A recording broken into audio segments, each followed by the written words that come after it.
बिस्मिल्लाहिर्रहमानिर्रहीम। अस्सलाम वालेकुम नाज़रीन, मैं हूँ महरीन सब्तैन। देख रहे हैं आप मेरा यूट्यूब चैनल और फेसबुक पेज। नाज़रीन, बड़ा ही अजीबोगरीब सा वाक़या जो है वो रिपोर्ट हुआ है लाहौर इचरा से। एक खूबसूरत नौजवान, इसकी आप तस्वीर मेरी देख सकते हैं थंबनेल पर, और इस वक्त ये वीडियो जो है इसकी बहुत वायरल है, इसकी स्टोरी बहुत वायरल है। ये नौजवान जो है इसकी खेतों से लाश मिलती है, और वो भी प्लास्टिक में रैप हुई हुई। लेकिन ये लाश अभी नहीं मिलती, बल्कि आज से कुछ टाइम पहले मिलती है, और इस लाश को एक लावारिस लाश समझकर दफना दिया जाता है। जी हाँ, लावारिस लाश समझकर इसको दफना दिया जाता है ईदी वालों की तरफ से।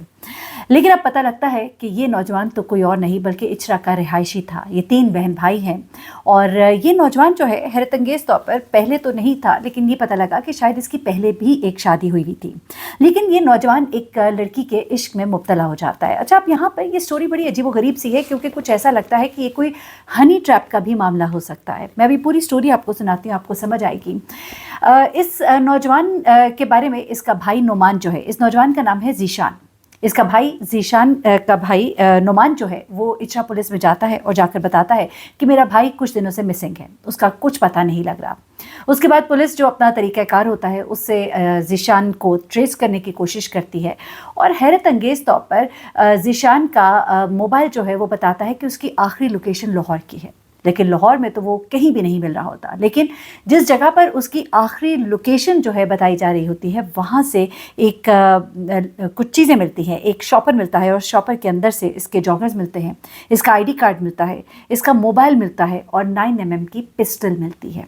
ये बहुत ही हैरत अंगेज़ सी बात होती है कि ये चीज़ें तो मिल रही हैं, लेकिन पता नहीं लग रहा कि ज़ीशान कहाँ है। ये चीज़ पुलिस को मखमसे में डालती है, और उसके बाद वो इसका दायरा कार बढ़ाते हैं, और वो देखते हैं कि ये मोबाइल जो है ये किस किस टाइम पर कहाँ पर पाया गया था। पूरा मोबाइल डेटा रिकॉर्ड निकाला जाता है, और पता लगता है कि ये एक लड़की के साथ मुसलसल कॉन्वर्सेशन में था। उस लड़की के बारे में जब पूरी जानकारी की जाती है तो पता लगता है कि वो लड़की जो है वो गुजरावाला की रहने वाली है, और उसका नाम है राबिया। राबिया का जब नाम सामने आता है तो उसका भाई नुमान उसके बारे में कुछ डिटेल्स बताता है, क्योंकि उसका भाई जो है राबिया के इश्क में मुब्तला था, और राबिया से उसकी दोस्ती कैसे हुई उसके बारे में वो कुछ चीज़ें बताता है। और उसके बाद राबिया तक पुलिस पहुंचती है, और फिर वो बाकी की कहानी बताती है, और उसके बाद बाकू से आने वाला एक शख्स जो है उसे गिरफ्तार किया जाता है। ये सब कुछ क्या होता है तो ये ज़रा सुनिएगा। जनाब, नुमान बताता है कि उसका भाई जो है उसको फेसबुक पर एक फ्रेंड रिक्वेस्ट मिलती है। फ्रेंड रिक्वेस्ट में ये लड़की जो है इससे दोस्ती की ख्वाहिश का इजहार करती है। नुमान जो है बताता है कि मेरा भाई ज़ीशान एक खूबसूरत नौजवान था, दोस्ती की रिक्वेस्ट को कबूल करता है, और दोनों जो है आपस में बातचीत शुरू कर देते हैं। ये दोस्ती जो है बढ़ती चली जाती है, और उसके बाद एक दूसरे के साथ नंबर्स का तबादला होता है, और फिर व्हाट्सएप के ऊपर गुफ्तगू शुरू हो जाती है, और यूँ वो एक दूसरे के करीब आना शुरू हो जाते हैं, और ज़ीशान जो है वो राबिया के इश्क में मुब्तला हो जाता है। बहुत ज़्यादा बातचीत आगे बढ़ती है, तो फिर ये दोनों शादी का इरादा करते हैं। राबिया इसको अपने मामू का नंबर देती है, और मामू का नाम होता है इरफान। ये से कहती है कि अगर तुम चाहते हो मुझसे शादी करना तो ये मेरे मामू हैं, और तुम इनको किसी तरह से राज़ी करो। अब मामू इरफान के साथ ज़ीशान जो है राबते में आ जाता है, और इरफान के साथ उसकी किसी हद तक दोस्ती हो जाती है। अब इरफान जो है ज़ीशान को अपने पास बुलाता है। ये कहानी जो है लड़की ने सुनाई। अब ज़रा यहाँ रुकते हैं और वापस आते हैं। हुआ कुछ इस तरह से कि जब पुलिस ने कॉल डेटा रिकॉर्ड निकाला तो लड़की का नंबर मिला। उसके अलावा उन्होंने जब फ़ोन की मुख्तलिफ मोबाइल लोकेशंस देखी तो पता लगा कि ये मोबाइल जो है ये लाहौर से निकला है, और लाहौर से गया है गुजरावाला। गुजरावाला से फिर दोबारा ये मोबाइल आया है लाहौर, लेकिन लड़के की लाश मिलती है खेतों से, और वो भी गुजरावाला के। तो उसका मोबाइल जो है वो लाहौर कैसे आया? अब इस बारे में लड़की के मामू ने भी कुछ इंकशाफात किए। अब लड़की पहले तो आयमाई शाई करती है। लड़की की माँ को गिरफ्तार किया जाता है, उसके भाई को गिरफ्तार किया जाता है, उसे गिरफ्तार किया जाता है। उसके बाद लड़की बताती है कि इस तरह से मेरे मामू से ये राबते में था, और उनसे मिलने के लिए गुजरावाला आया था। वो उसका मामू किधर है तो पता लगता है वो तो बाकू घूमने फिरने गया है। अब मामू जो एयरपोर्ट पर वापस आता है सियालकोट, तो वहाँ से पुलिस उसको गिरफ्तार करती है, और बाकी की कहानी जो है वो मामू सुनाता है।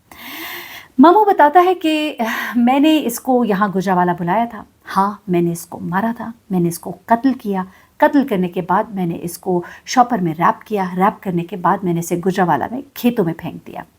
वहाँ पर जब इसकी डेड बॉडी मिली, जब इसकी कोई शनाख्त ना हो पाई, तो उसके बाद इसको लावारिस लाश समझकर दफना दिया गया। हैरत अंगेज़ तौर पर मैं ये सोचती हूँ कि लावारिस कैसे, बायोडाटा आप निकल आता है किसी का भी, नादरा रिकॉर्ड से सब मालूम हो जाता है, लेकिन यहाँ पर ये काम हो जाता है। उसके बाद फिर ये बताता है कि यहाँ पर इसको दफना दिया गया। फिर इससे पूछा जाता है तुमने ऐसा क्यों किया, तो ये बताता है कि ये चूंकि मेरी भांजी से शादी करना चाहता था, ये तो पहले से शादीशुदा था। अब ये हैरत अंगेज़ बात है क्योंकि ये बात जो है नुमान ने अभी तक नहीं बताई और ना ही पुलिस ने अभी तक इस बारे में कोई कंफर्म किया है कि ये कहीं पहले से शादीशुदा था या फिर इसकी तलाक हो चुकी थी और उसके बाद ये इस लड़की के साथ ताल्लुक में आया। लेकिन जो भी था, ये दोनों आपस में शादी करना चाहते थे। अब मामू ने इस बुनियाद पर इसको पहले दोस्ती करके, बुला के, मार के फेंक दिया। लेकिन यहाँ पर मामला इतना सीधा नज़र नहीं आता। वो सिर्फ यहाँ तक बात को बताता है कि मैंने इसको मार के फेंक दिया। लेकिन पुलिस ये खदशा जाहिर करती है कि लड़की और उसका मामू आपस में मिले हुए हैं और ये हनी ट्रैप का केस है, क्योंकि इस लड़की ने खुद इसको अप्रोच किया। अप्रोच करने के बाद इससे दोस्ती की, मुख्तलिफ औकात में ये इससे पैसे भी मंगाती रही और गालबन इसने इसके मामू को भी कुछ पैसे वगैरह दिए। इसके मामू ने इससे कुछ रकम वगैरह भी मांगी शादी की तैयारियों के हवाले से। गालबन इस तरह से कुछ चीज़ें जो हैं अभी गुमान की जा रही हैं और कुछ चीज़ें जो हैं पुलिस जो है वो सोच रही है, इन डॉट्स के ऊपर गौर कर रही है। अब होता कुछ इस तरह से है कि पुलिस ने इसके मामू को तो गिरफ्तार कर लिया, लड़की भी गिरफ्तार है, लेकिन अभी तक लड़की का ये कहना है कि वो इस कत्ल में शामिल नहीं है। मामू का भी ये कहना है कि मैंने इसको इस बुनियाद पर मारा कि ये गैरत का मामला आप इसको कह सकते हैं, गैरत का मामला कहकर अपनी जान छुड़ाने की कोशिश की जा रही है। लेकिन जो लड़के का भाई है, ज़ीशान का भाई नुमान, वो ये बताता है कि हम सबसे पहले तो कब्र कुशाई करना चाहते हैं और अपने भाई की बॉडी को लाहौर लाना चाहते हैं, लाहौर लाकर इसको दफनाना चाहते हैं। और अभी चीज़ें कुछ इस तरह से सामने आ रही हैं कि ये लड़की और इसके मामू ने मिलकर इसको फंसाया, इससे पैसे बटोरे। पैसे बटोरने के बाद जब उसने इनसे सवाल जवाब शुरू किए तो वहाँ पर इन्होंने फिर इसको मार डाला, क्योंकि अब उनको इससे मज़ीद कोई ज़रूरत बाकी नहीं रही थी। जो कुछ इससे लेना था गालबन वो उससे ले लिया गया था, जिसके बाद इसको कत्ल करके वहाँ फेंक दिया गया।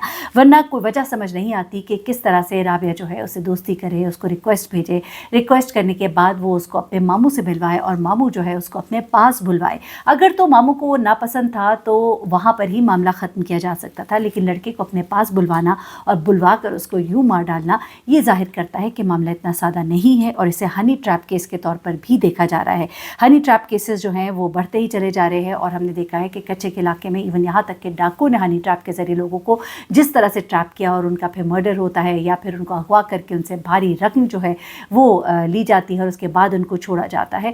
ये एक अपने टाइप का एक और डिफरेंट केस सामने आया है, इस वक्त बहुत हाईलाइट हुआ है। लाहौर इचरा का ये रिहायशी नुमान का भाई ज़ीशान, और जिसने ये भी बताया कि किस तरह से वो इनकी दोस्ती का शाहिद भी है। गालबन उसने अपने भाई से अपनी मोहब्बत का शायद जिक्र भी किया था, या अभी हो सकता है, इस बारे में मज़ीद डिटेल्स आएंगी। ये तो कुछ गुमान भी हैं और जाहिर सी बात है हम क्राइम स्टोरीज़ करते हैं तो क्राइम स्टोरीज़ करते करते हम बहुत से डॉट्स को जोड़ते हैं, बहुत सी चीज़ों को आपस में जोड़ते हैं और मोस्टली कहानी वही निकल कर सामने आती है जो हम भी बता रहे होते हैं। लेकिन देखते हैं कि अभी इसमें किस्सा क्या निकल कर आता है, लड़की का कितना एक कसूर है। एक मैसेज भी है इसके अंदर कि अपनी हिफाजत का खुद ख्याल करें, किसी के बुलाने पर यूँ ना चल पड़े, अपने बच्चों को भी ज़रा समझाइए और बच्चों से भी ये स्टोरी ज़रूर शेयर कीजिए ताकि उनको भी पता हो कि किस तरह से उन्हें ट्रैप किया जा सकता है। अपना बहुत ख्याल रखिएगा, दुआ में याद रखिएगा। अल्लाह हाफ़िज़।